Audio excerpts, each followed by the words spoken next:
Shalom Jemaat yang dikasih Tuhan, saya Marcel dan saya Vira. kembali lagi dalam Manaim News.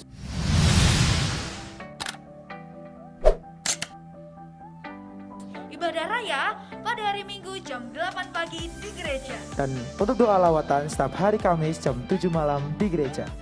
Buat adik-adik, jangan lupa Manaim Kids jam 10 pagi di gereja. dan untuk kelas doa diadakan hari Kamis jam 6 sore di gereja. See you.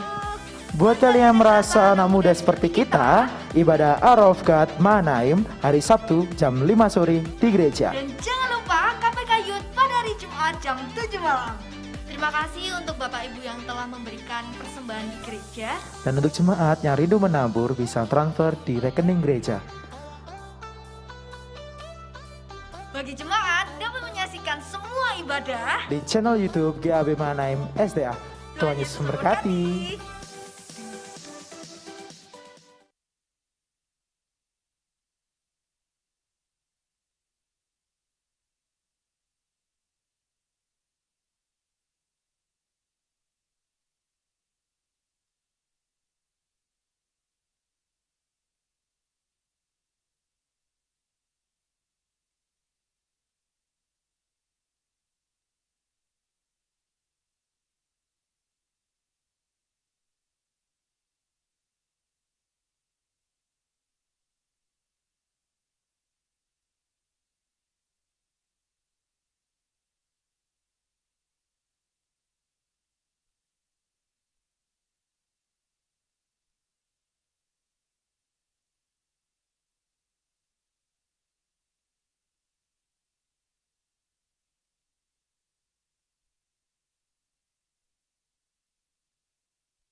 Shalom saudara di dalam nama Tuhan Yesus. Selamat pagi semuanya.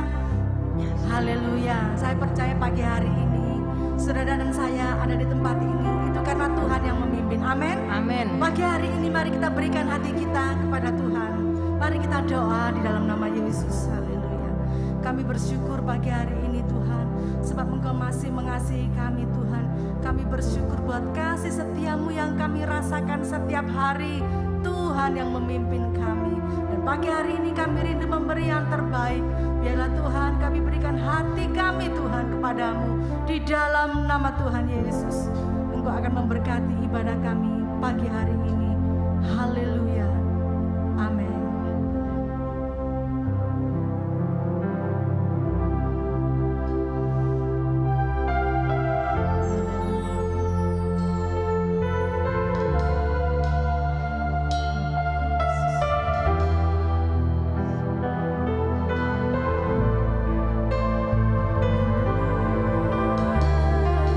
Besar setia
setiamu Tuhan, setiamu, amin. Kau nyatakan bagiku, Kau Bapa yang selalu mengerti isi hatiku.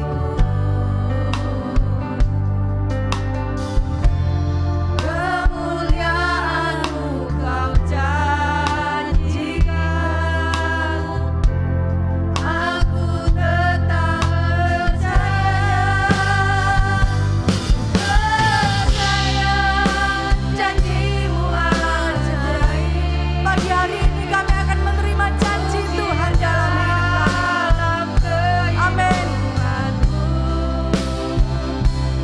Berserah di dalam kekuatan-Mu, hanya Kau segalanya bagiku. Percaya janji-Mu ajaib, terukir dalam kehidupanku.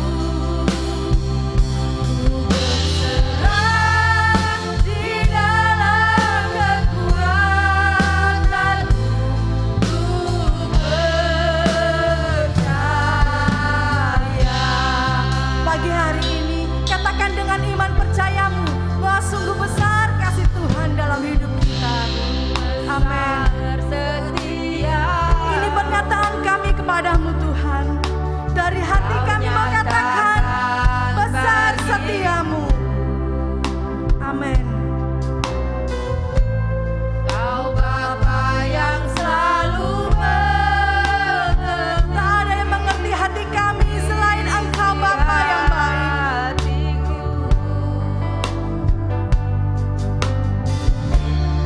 Kemuliaan-Mu Kau janjikan, aku tetap percaya.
Tuhan, kami akan bersorak-sorai bagi Allah kemenangan kami di dalam nama Tuhan Yesus.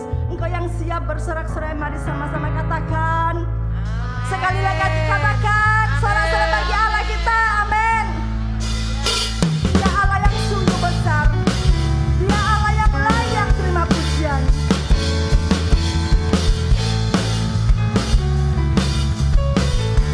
Katakan besarlah Tuhan, dan layak, dan layak dipuji. Besarlah namanya, kekal kuasanya. Aman berlindung dalam naungannya. Dia Allah bagi desa impian kita. Terbuktilah Tuhan, terbukti kuasanya. Dia telah menunjukkan kasih-Nya pada kita. Waktu telah berakhir, menyayangi kita. Terpujilah Tuhan, terbukti kuasanya. Yesus Allah berkuasa. Saya rindu jemaat sendiri, ibu-ibu sendiri, angkat suaramu.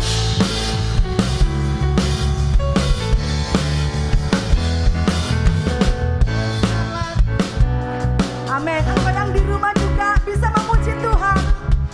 Haleluya.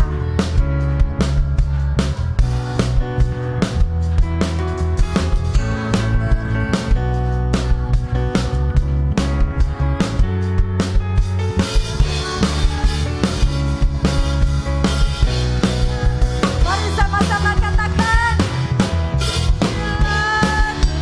Tuhan terbukti kuasanya.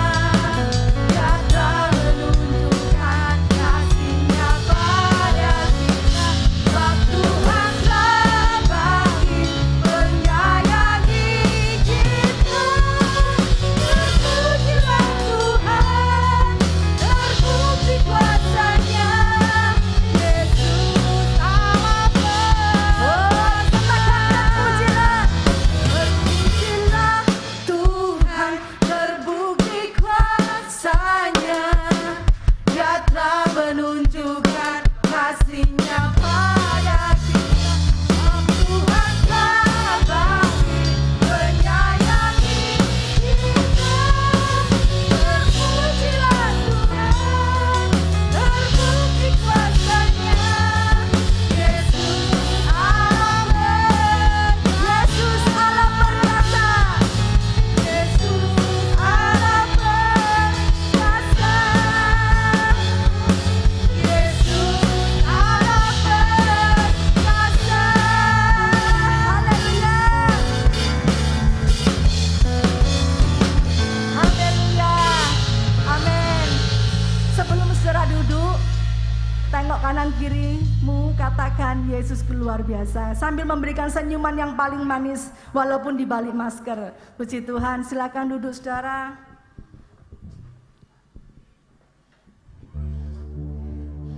Puji Tuhan, kita akan memberikan persembahan. Haleluya. Dan kita akan berdoa dahulu sebelum memberi persembahan.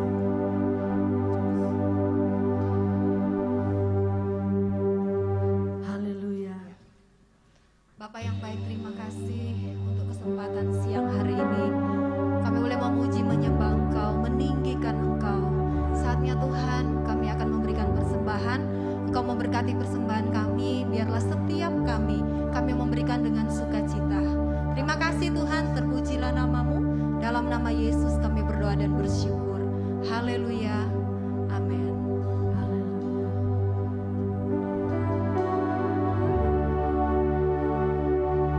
Mari petugas persembahan, kami persilakan. Haleluya. Sekalipun aku berjalan dalam lembah gelap, Tuhan selalu menyertai.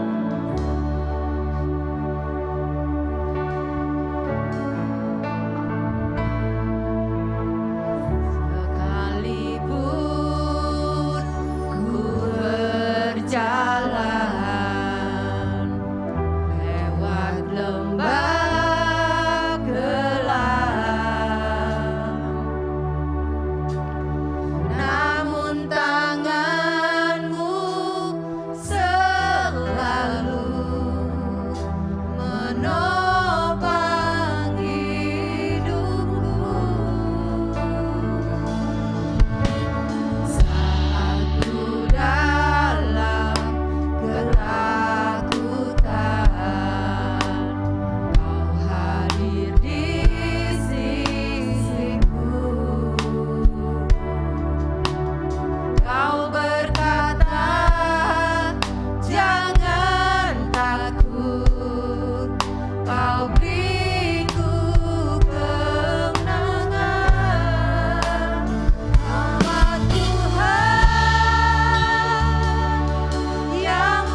ibu-ibu di tempat ini adalah orang-orang yang setia kepada Tuhan.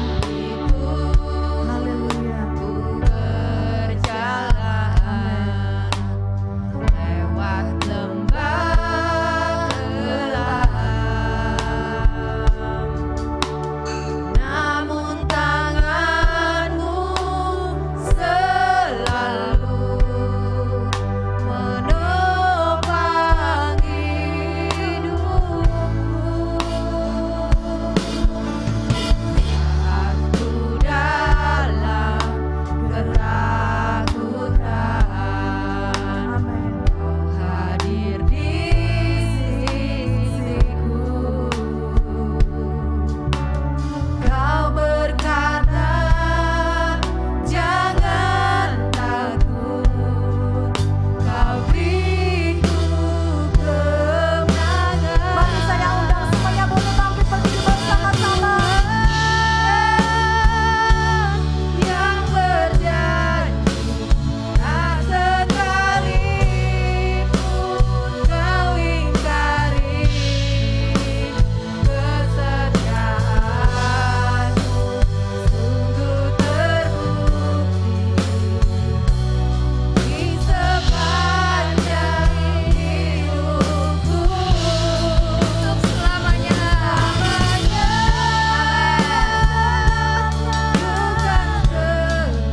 Bukan melayani dan kasih-Mu, tiada Tuhan seperti-Mu, Yesus. Kau Allah. Sekali lagi dengan segenap hati kita mengatakan di hadapan Tuhan. Amin. Ini adalah iman percaya yang teguh akan Engkau Tuhan. Kesetiaan-Mu sungguh terbukti di sepanjang hidupku untuk selamanya. Bukan sedang melayani mengasihi-Mu, tiada Tuhan seperti-Mu, Yesus. Kau Allah, tiada Tuhan seperti Yesus, tiada Tuhan seperti-Mu, Yesus. Kau Allahku yang setia, tiada Tuhan seperti-Mu, Yesus. Kau Allahku yang setia. Mari sorak-sorai buat Allah kita. Terima kasih Tuhan, terima kasih. Terima kasih. Ini iman percaya kami, ini keyakinan kami Tuhan akan Engkau. Kami teguh mempercayai Engkau dalam segala situasi, segala keadaan. Kami percaya Engkau ada di sana bersama dengan kami Tuhan. Bantu kami, tolong kami untuk kami bisa tetap setia. Apapun keadaannya, kami bisa tetap mengasihi Engkau Tuhan. Bahkan kami tetap bisa memaksimalkan fungsi kami seperti yang Engkau harapkan Tuhan. Dan pagi hari ini kami percaya Engkau ada di tempat ini. Engkau siap melawat setiap kami. Dan Engkau hadir melalui firman-Mu Tuhan. Menyembuhkan, memerdekakan, memulihkan. Bahkan Tuhan mengisi kembali bejana hati kami dengan firman-Mu, dengan hadirat-Mu, dengan pribadi-Mu sendiri Tuhan.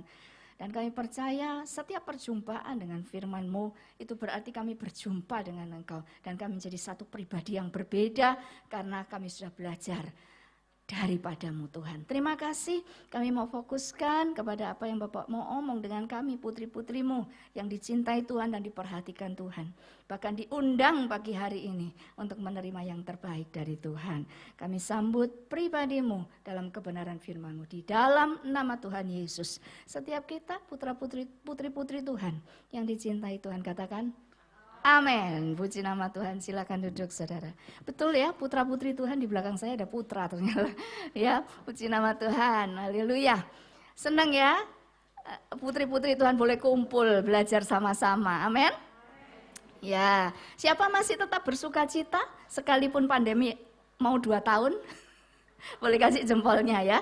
Iya, puji Tuhan, tetap bersuka cita ya.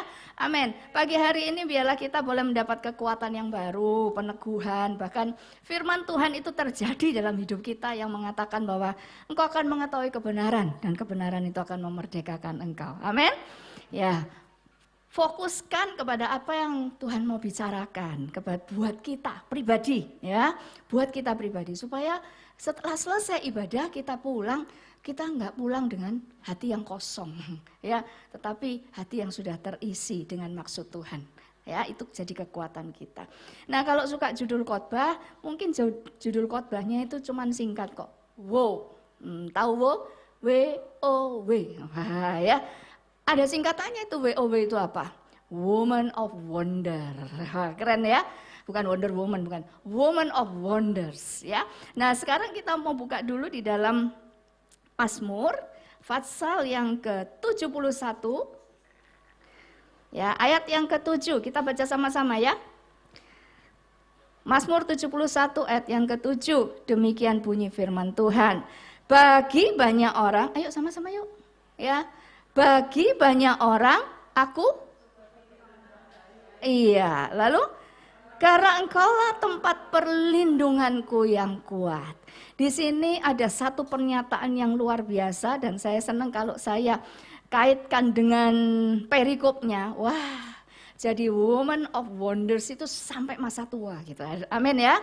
Sampai masa tua ya. Dikatakan bagi banyak orang, berarti kan hidup kita ini ditontonin orang gitu loh. Bukan kita yang ngomong, tapi orang lain yang ngomong gitu. Yang melihat hidup kita tuh yang berbicara kepada kita. Bahwa wah, kamu ini memang wow gitu ya. Woman of wonders. Kenapa kok bisa begitu? Alasannya ada juga ditulis di situ. Dibilangnya adalah apa? Karena Tuhanlah tempat perlindunganku yang kuat. Ketika kita berkata bahwa, ketika orang sekitar kita berkata, kamu kok berbeda ya? Kamu tuh jadi perempuan terutama di masa pandemi ini wow banget gitu ya. Berarti dia sedang lihat Tuhan di dalam kita. Amin ya. Karena Tuhan ingin ngajarin kita, wow-nya ini bukan dengan cara kita. Wow-nya ini bukan dengan cara dunia. Wow-nya ini bukan dengan cara-cara yang kita pikir, yang kita perjuangkan, yang kita kejar. Kita merasa kalau kita punya semuanya, kalau kita bisa semuanya, kita akan menjadi wanita yang wow. Tetapi hari ini Tuhan mau ngajak kita belajar untuk menjadi wanita putri-putrinya Tuhan yang wow itu ya, tapi dengan caranya Tuhan. Sesuai ukurannya Tuhan, bukan ukurannya manusia. Kenapa ini penting? Dan ini teruji justru bukan pada masa aman. Wow-nya kita ini akan teruji justru pada masa sukar. Saya boleh memotivasi ini hari ini. Banyak orang berkata pandemi ini nggak akan pernah selesai katanya. Dan memang betul sampai hari ini pandemi ini nggak selesai gitu. Belum selesai. Berarti kita punya 2 pilihan. Kita mau melihat masa pandemi ini dengan sudut pandang yang negatif. Berarti kita akan mengeluh, terus mengeluh. Kenapa? Kok enggak kayak dulu? Andaikan. Ini kalau kita melihat masa pandemi itu dari sisi yang negatif. Sisi gelap istilah saya. Tapi ayo dilihat masa pandemi ini dari sisi terang. Tadi saya katakan ya, wow-nya kita itu teruji justru di masa sukar. Kalau masa aman, masa nyaman, enggak kelihatan wow-nya. 1 tahun lebih, saya percaya kita mengakui banyak wanita, banyak putri-putri Tuhan bangkit dan terlihat wow. Betul ya? Benar, apa yang dulu nggak bisa dilakukan, ternyata di masa pandemi iso sembarang saudara, ya bisa melakukan segala sesuatu. Benar tak? Ya, dan itu kelihatan justru apa? Masa pandemi. Nah kalau kita melihat masa pandemi ini dari sisi terang, kita akan lihat gini, mumpung kesempatannya masih ada, aku akan nyatakan Tuhan lebih lagi. Ada amin. Mumpung pandeminya belum selesai, lo beda ya saudara ya. Kalau kita cara memandang pandemi ini berbeda, pasti cara meresponinya berbeda. Kalau kita andaikan enak dulu gitu ya, kapan selesainya terus mengeluh terus, pasti reaksi-reaksi kita itu juga negatif. Malah kita nggak lakukan apa-apa. Kalau mesti berjuang kita, nanti aja, tunggu kalau pandemi sudah selesai. Mau begini, tunggu kalau pandemi sudah selesai. Sedangkan pandemi nggak akan pernah selesai katanya. Nah, tapi kalau kita melihat ini dari sisi terang, kita akan lihat masa sukar. Ini masanya aku menyatakan Tuhan yang ada di dalam diriku. Jadi saya melihat masa pandemi ini kesempatan, mumpung belum selesai. Wah keren ya, mumpung belum selesai. Saya akan gunakan kesempatan ini untuk menyatakan Tuhan lebih lagi. Masa sukar itu, ini kalau dilihat orang meresponi masa sukar secara negatif atau melihatnya dari sisi gelap, itu kayak begini munculnya reaksi. Yuk kita buka di dalam 2 Timotius, pasal yang ketiga, ya ayat 1-5. Sambil saya bacakan pelan-pelan, kalau ada reaksi ini di dalam diri kita selama ini, cepat langsung bereskan sama Tuhan. Amin ya. Ya, jangan dibawa pulang lagi. Bereskan di sini. Berarti selama ini kita melihat pandemi ini dari sisi gelap, makanya hidup kita nggak bisa maksimal buat Tuhan. Ya, demikian bunyi firman Tuhan. 2 Timotius pasal yang ketiga. Ini perikopnya adalah keadaan manusia pada akhir zaman. Boleh saya katakan ini, keadaan manusia pada masa sukar. Ya. Sekarang ini loh masa sukarnya ya. Ketahuilah bahwa pada hari-hari terakhir akan datang masa yang sukar. Pandemi kurang sukar? Pandemi kurang sukar. Wah keren kalau bilang pandemi kurang sukar ya. Ini pandemi ini kita masuk masa sukar yang belum pernah terjadi sebelumnya dalam hidup kita. Kurang suka apa bu gitu ya. Nah ayat yang kedua, manusia akan mencintai dirinya sendiri. Ayo coba, ini ada enggak di dalam diri kita? Jadi egois ya, menjadi hamba uang, jadi pelit ya, jadi pelit, jadi hitung-hitungan. Loh berhemat itu boleh, tapi jangan pelit. Tahu bedanya? Nanti itu satu sesi sendiri. Nanti Ibu Gembala aja yang jelasin. Ya, menjadi hamba uang, pelit. Hitung-hitungan, semua itu dihitung sama duit itu sampai kepalanya ini berasap sudah mikirin duitnya, gitu ya. Lalu menyombongkan, membual dan menyombongkan diri. Tidak perlu tak jelaskan ya, membual itu apa, menyombongkan diri apa ya. Lalu dikatakan berikutnya apa reaksi yang berikutnya? Mereka akan menjadi pemfitnah. Pemfitnah itu apa sih? Bela yang bayar. Tuh, harusnya kan bela yang benar ya, tapi ini bela yang bayar. Mereka akan berontak, bukan cuma terhadap orang tua ini gambaran otoritas. Berarti bukan cuma orang tua, kepada pemimpin, kepada pemerintah. Reaksi ini muncul semua loh di masa pandemi saudara. Tapi tidak ada di sini ya, tidak ada ya. Haleluya, tidak ada ya, puji Tuhan. Mereka akan berontak terhadap orang tua, tidak tahu berterima kasih. Tidak tahu berterima kasih itu kayak apa?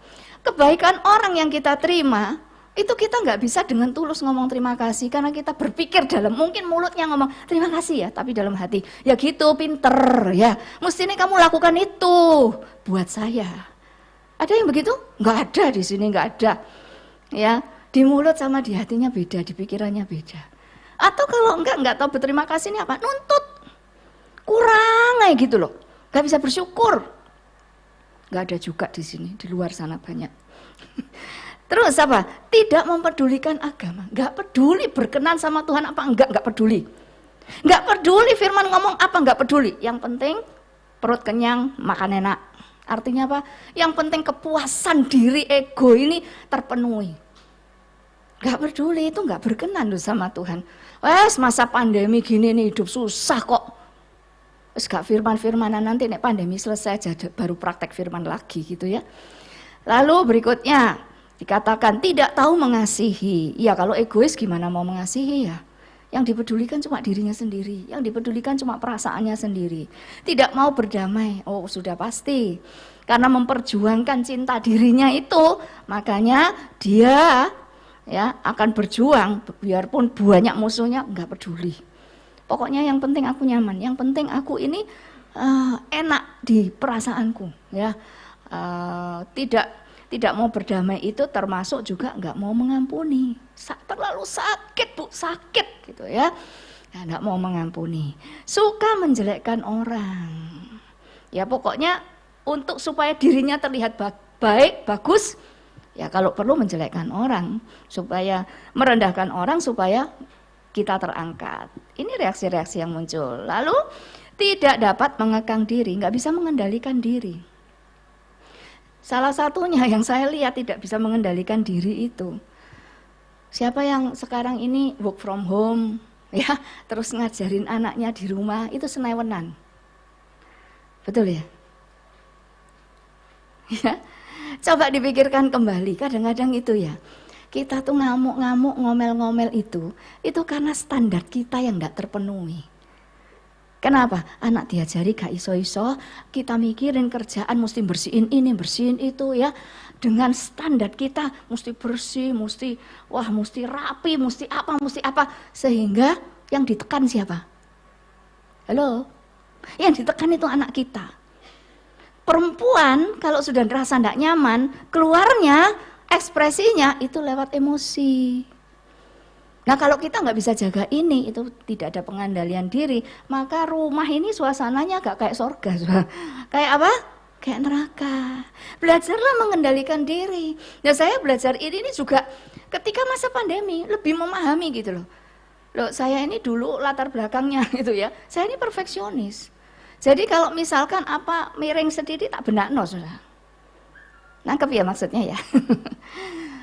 Nggak bisa berhenti. Kalau sudah bersih-bersih itu gak bisa berhenti. Nah saya pikir ini termasuk pengendalian diri, ini butuh loh ini. Artinya apa? Tuhan ngajarin gini, lakukan aja yang penting. Yang selebihnya itu dilakukan pelan-pelan. Atur jadwalnya. Jangan semua mau digeredek sehari harus selesai. Akhirnya kita tidak bisa jaga hati kita tidak bisa kendalikan emosi kita. Ngamuk-ngamuk sama suami, ngamuk-ngamuk sama anak, ngamuk-ngamuk sama tetangga, ngamuk-ngamuk sama mbak kalau ada mbak di rumah. Iya kan? Hanya karena apa sih? Apakah kesalahan mereka fatal? Enggak. Tapi standar kita nih loh, pengen ngerantasi kabeh. Intinya cuma begini, ben aku lego, ben aku puas. Hati-hati di sini ya. Tuhan minta jaga hati, itu lebih daripada engkau jaga rumahmu bersih. Amin.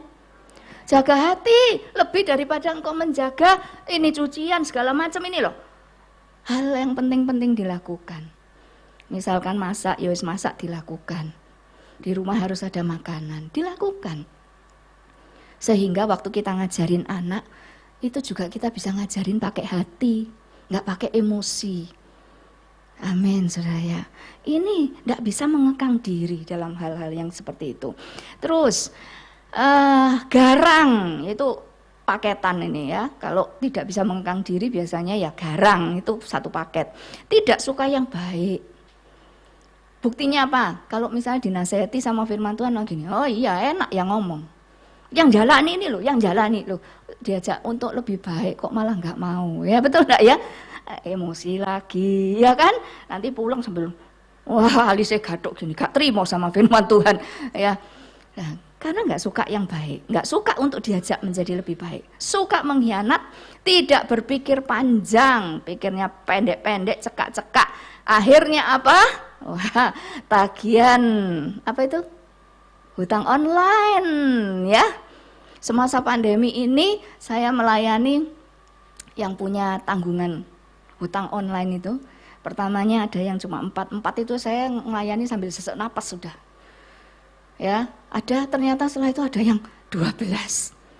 Ada yang 14, terakhir sekali ada yang 40. Wih, saya sampai ini kalau ndak Tuhan ndak iso dinyelesaikan. Betul ya, Saudara? Ini karena apa ya ini loh. Ya, menuruti hawa nafsu. Berlagak tahu dulu, sok tahu, terus lebih menuruti hawa nafsu, tidak berpikir panjang, pokoknya cepat gitu kan. Nah, semuanya ini terjadi karena apa?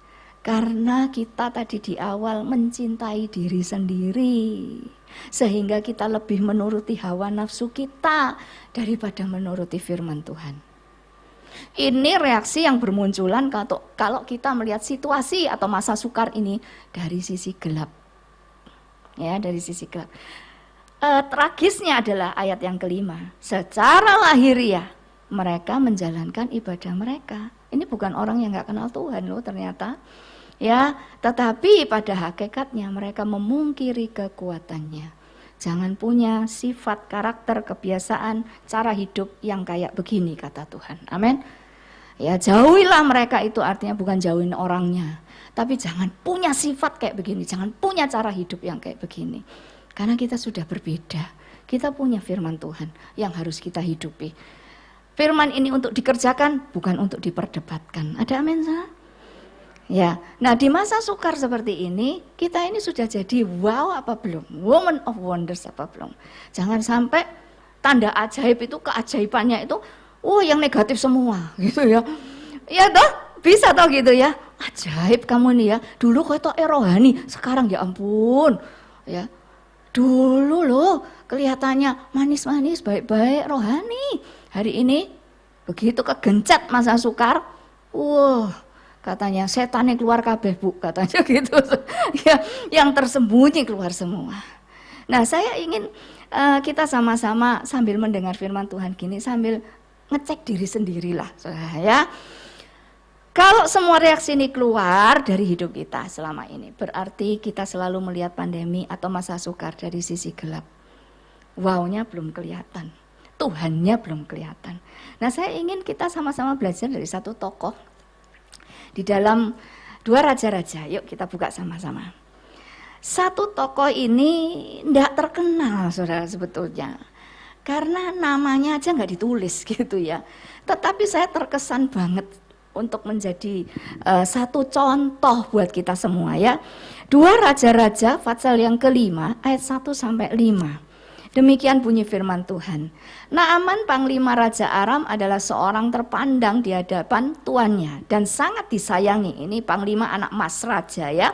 Sebab oleh dia Tuhan telah memberikan kemenangan kepada Aram. Tetapi orang itu seorang pahlawan tentara sakit kusta. Orang Aram pernah keluar bergerombolan dan membawa tawanan seorang anak perempuan dari negeri Israel. Ia menjadi pelayan pada istri Naaman. Berkatalah gadis itu kepada nyonyanya, sekiranya tuanku menghadap nabi yang di Samaria itu, maka tentulah nabi itu akan menyembuhkan dia dari penyakitnya. Kalau nabi itu gambaran, kalau zaman dulu itu gambaran Tuhan, wakilnya Tuhan. Ya, lalu pergilah Naaman memberitahukan kepada tuannya, katanya, begini-beginilah dikatakan oleh gadis yang dari negeri Israel itu. Berarti Allahnya gadis ini adalah Allah Israel. Ya, maka jawab Raja Aram, baik pergilah dan aku akan mengirim surat kepada Raja Israel. Lalu pergilah Naaman dan membawa sebagai persembahan 10 talenta perak dan 6.000 shikal emas dan 10 potong pakaian. Saudara, kita lihat di sini. Ada satu contoh kecil. Di sini dibilang gadis, kalau menurut yang pernah saya baca itu usianya itu masih usia remaja, saudara, ya, masih kecil. Nah, di sini kita lihat sama-sama bagaimana sih keberadaan dari gadis kecil ini. Dia bukan siapa-siapa. Kalau dilihat statusnya, apa statusnya? Tawanan. Tawanan itu tidak punya kebebasan. Sudah tawanan, pelayan lagi. Wah, sama sekali dia tidak punya hak apa-apa, dia tidak punya kebebasan apapun. Tetapi kalau kita lihat perannya, wah, peran dari gadis kecil ini, peran dari tawanan ini, gadis tawanan ini, itu membawa dampak yang luar biasa. Mungkin kondisinya kita bukan pelayan, ya, bukan tawanan seperti secara lahiriah seperti gadis ini. Tapi kita masuk dalam kondisi, situasi di mana kita sudah tidak punya kebebasan, banyak keterbatasan. Ada amin ya saudara, betul ya? Betul. Bahkan mau nggak mau kita ini melakukan apa yang diperintahkan. Nah contohnya pakai masker gitu kan ya. Ya cuci tangan, hand sanitizer. Mau nggak mau kita mesti melakukan apa yang diperintahkan. Situasi kondisinya itu sama. Sekalipun itu tidak secara lahiriahnya. Tetapi pertanyaan pentingnya, apakah kita tuh menyadari gitu ya? Kalau tawanan, gadis tawanan ini bisa membawa dampak yang luar biasa, yang wow tadi ini. Buat orang di sekitarnya, masa kita nggak bisa? Betul? Masa kita nggak bisa? Kita punya iman, percaya kepada Allah yang luar biasa. Allah yang juga wow, yang dipercayai oleh gadis tawanan ini. Kita lihat yang pertama ini statusnya, dia bukan siapa-siapa, namanya aja nggak ditulis. Kecil, tetapi dampaknya luar biasa. Bukan kecil-kecil cabai rawit gitu ya, soalnya emosian gitu. Dampaknya wow, luar biasa. Lalu kalau dilihat juga dari keberaniannya.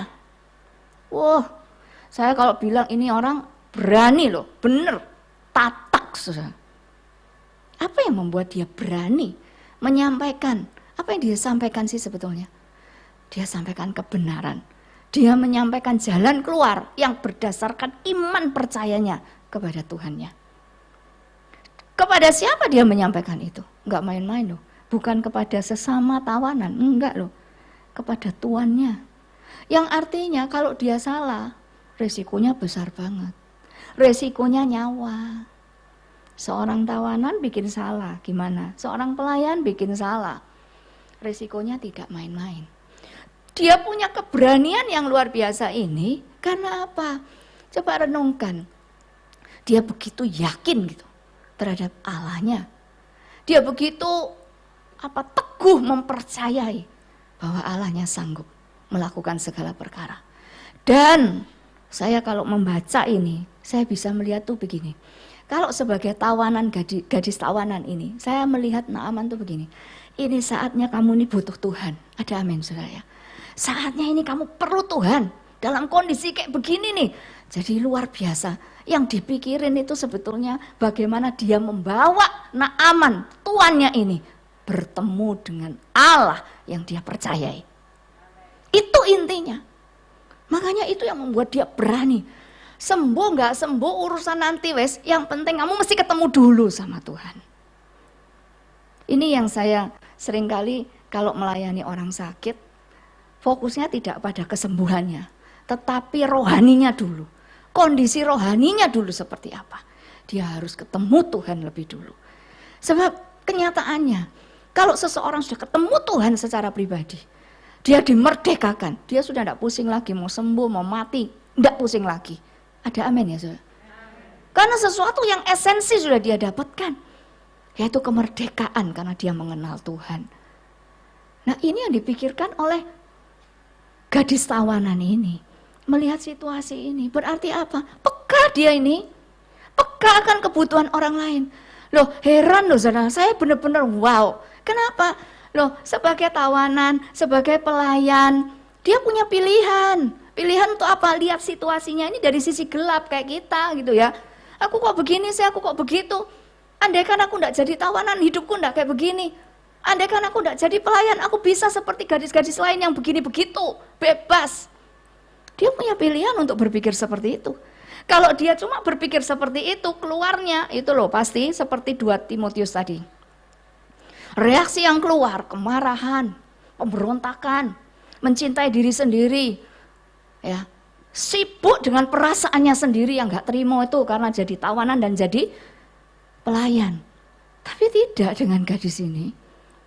Seseorang itu bisa peka akan sekitarnya kalau dia sudah selesai dengan dirinya.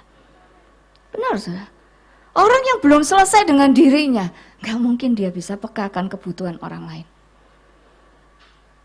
Di sini dia membuktikan bahwa dia selesai dengan dirinya. Selesainya dirinya dengan dirinya sendiri itu, walaupun situasinya kayak begitu, itu karena dia percaya dia ada di situ.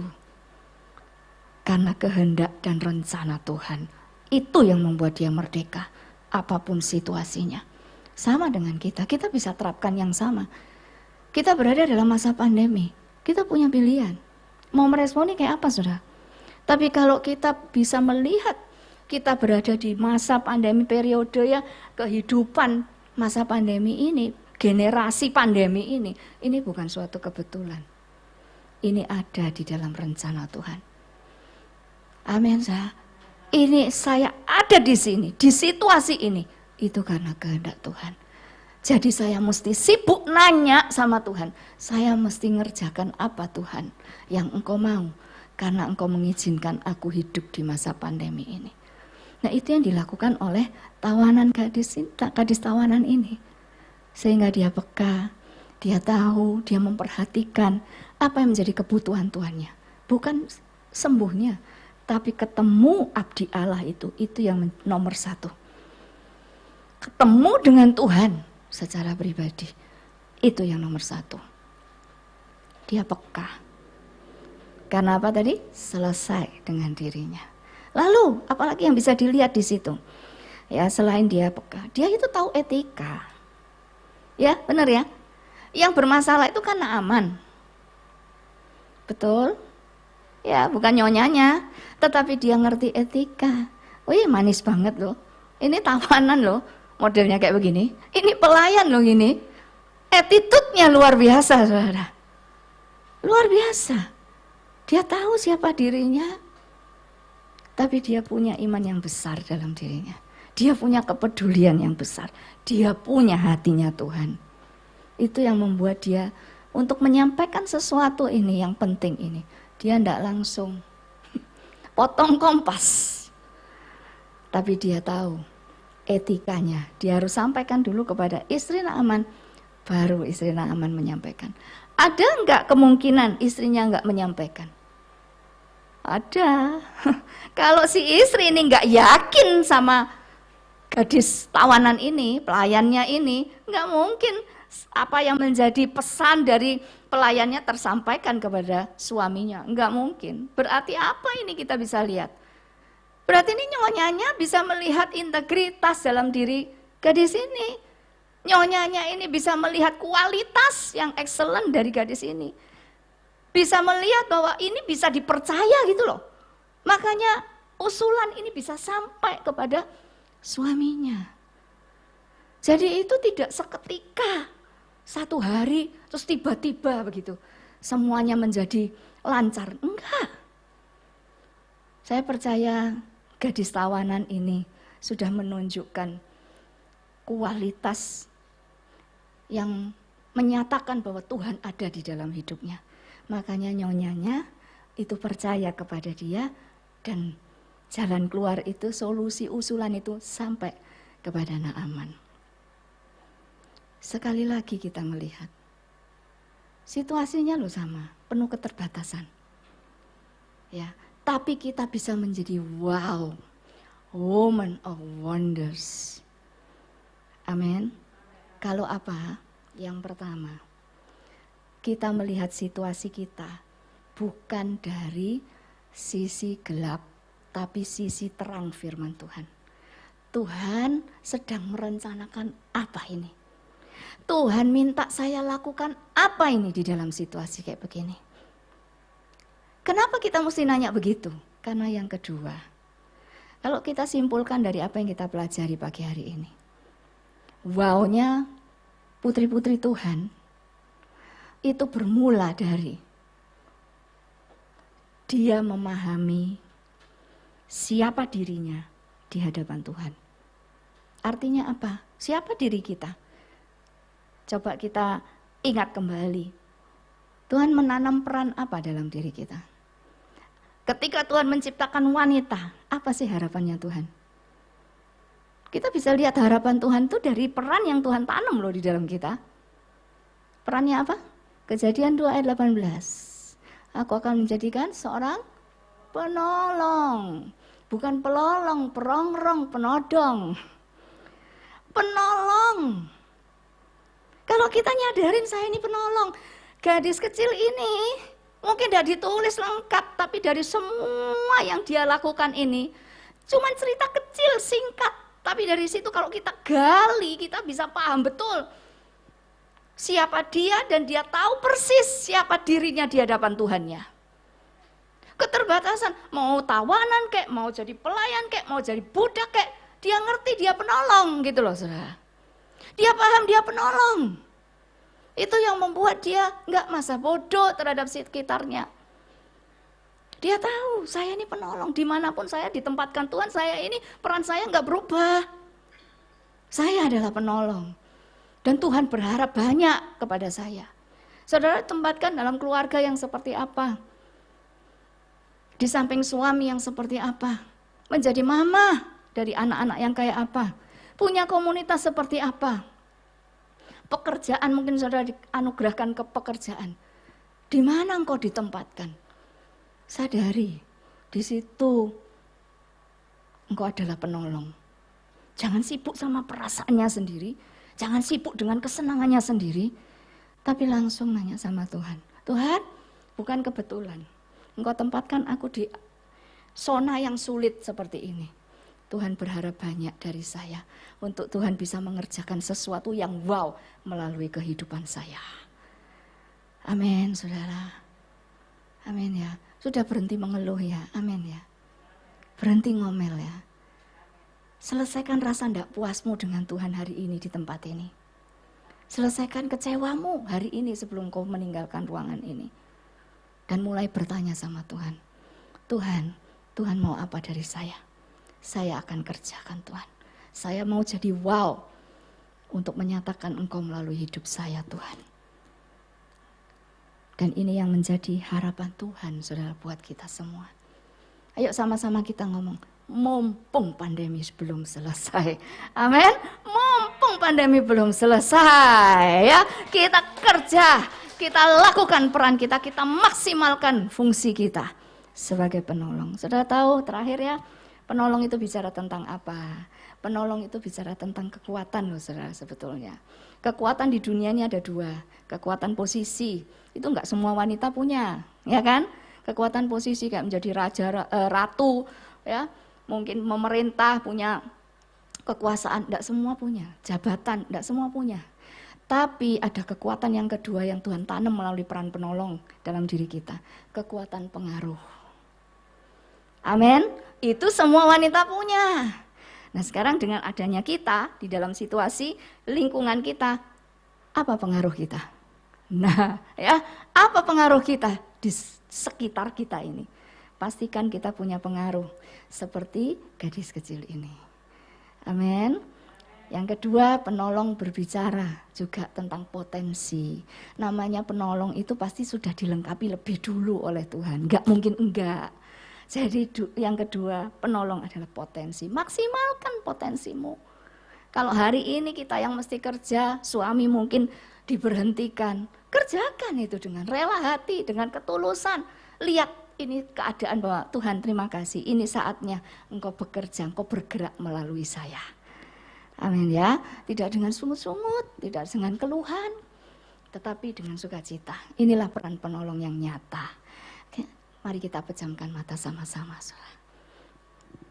Kita bawa hidup kita kepada Tuhan. Tuhan mau lihat hidup kita ini wow.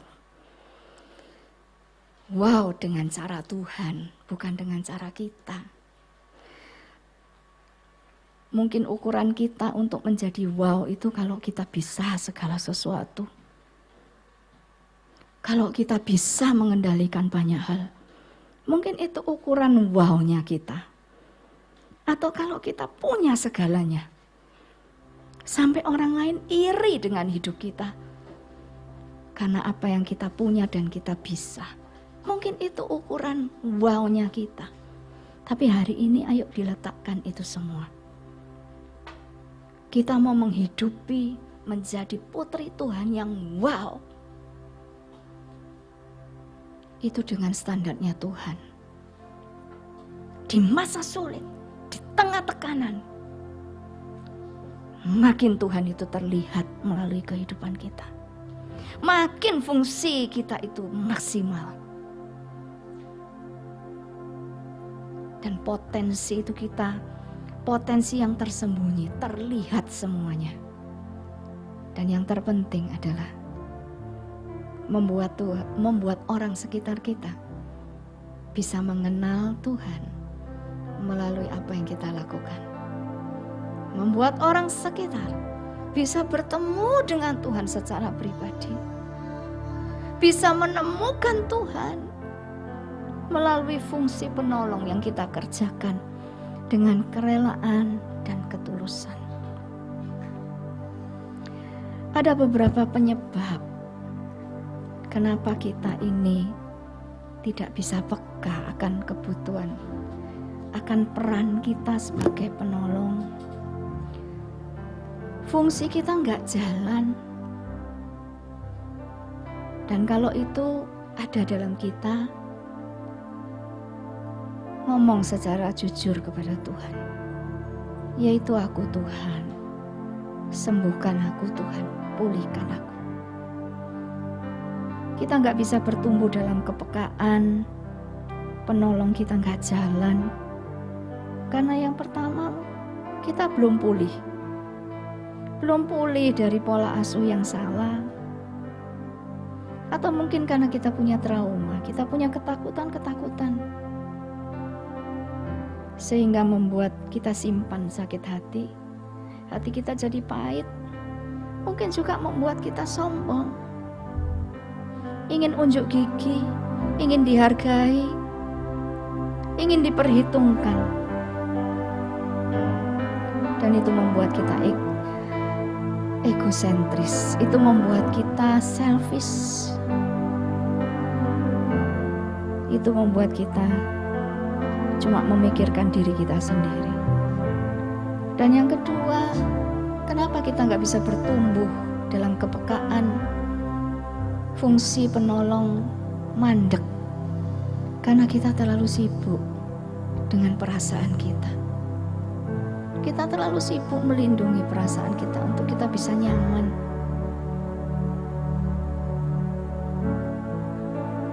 Firman Tuhan kalah sama sakit hatinya kita. Firman Tuhan kalah sama perasaan kita. Firman Tuhan jadi kalah sama keinginan-keinginan kita, ambisi kita. Firman Tuhan tuh jadi kalah dengan kenyamanan perasaan kita.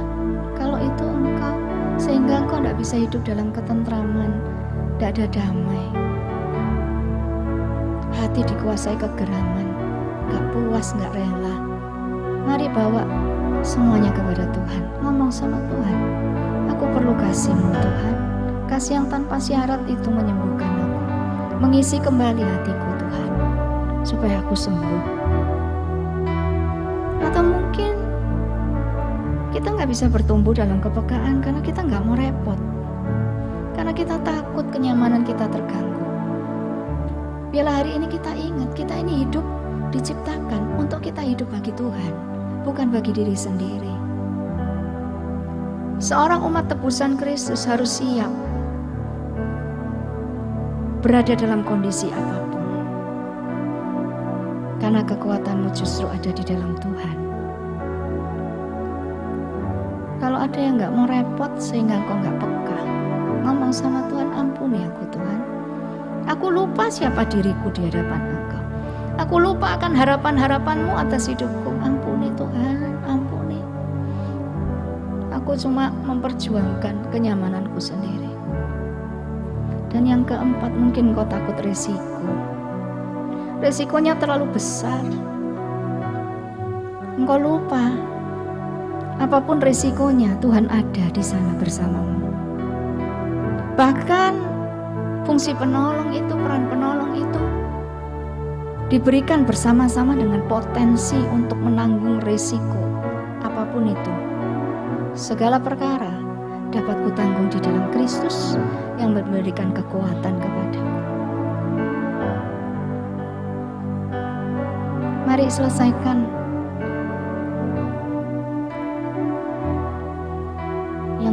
repot, takut resiko, belum pulih, bahkan melindungi perasaannya, memelihara sakit hati, memelihara dendam, memelihara kesalahan orang.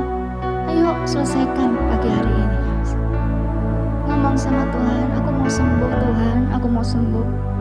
Dan cuma Tuhan yang bisa sembuhkan engkau. Kalau engkau simpan kesalahan orang lain, jangan pernah berharap orang yang bersalah itu bisa menyembuhkan hatimu. Nggak bisa. Sekalipun dia minta maaf, sekalipun dia harus mengorbankan diri untuk engkau memaafkannya, engkau tidak akan pernah bisa sembuh kalau engkau tidak ketemu Tuhan. Kalau engkau tidak ketemu kasih-Nya Tuhan. Engkau bisa mengampuni kalau engkau ingat engkau pun pernah diampuni, dibebaskan, dimerdekakan oleh korban Kristus di atas kayu salib. Terima kasih Tuhan. Terima kasih.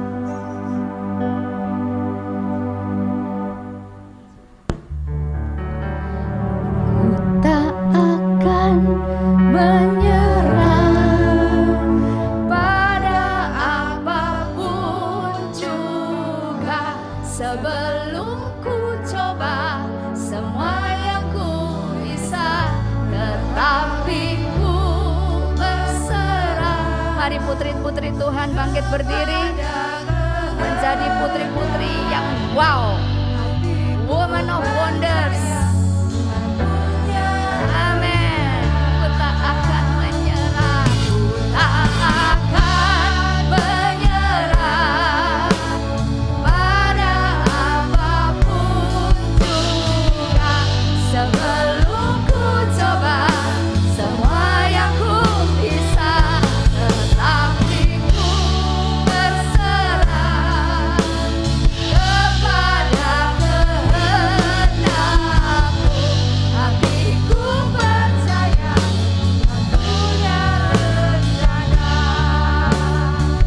tak akan menyerah pada apapun juga, sebelum ku coba semua yang ku bisa, tetapi ku berserah kepada kehendakmu.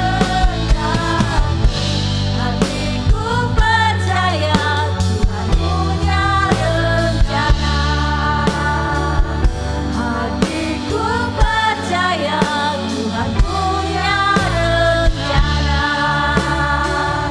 Hatiku percaya Tuhan punya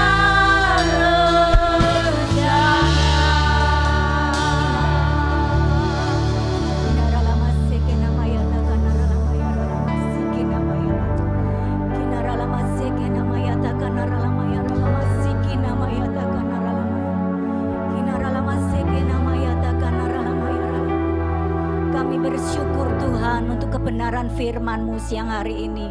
Sungguh kami mengucap syukur karena kami Engkau jadikan wanita-wanita di mana kami boleh tetap kuat di dalam Engkau Tuhan. Di tengah pandemi, di tengah kesulitan yang ada, kami mampu karena Engkau bersama dengan kami. Sungguh bukan karena kuat dan gagah kami Tuhan, tetapi karena Engkau jadikan hidup kami menjadi saksi-Mu, baik di tengah keluarga, di tengah-tengah pelayanan kami, di dalam masyarakat. Biarlah mereka boleh melihat Yesus ada di dalam kehidupan kami. Terima kasih Tuhan, terima kasih. Kami mengucap syukur untuk kebenaran firman-Mu siang hari ini. Terima kasih Tuhan, terima kasih. Di dalam nama Tuhan Yesus Kristus kami berdoa. Haleluya, haleluya. Amin. Silakan duduk kembali. Ibu-ibu yang dikasihi Tuhan, ibu-ibu diberkati oleh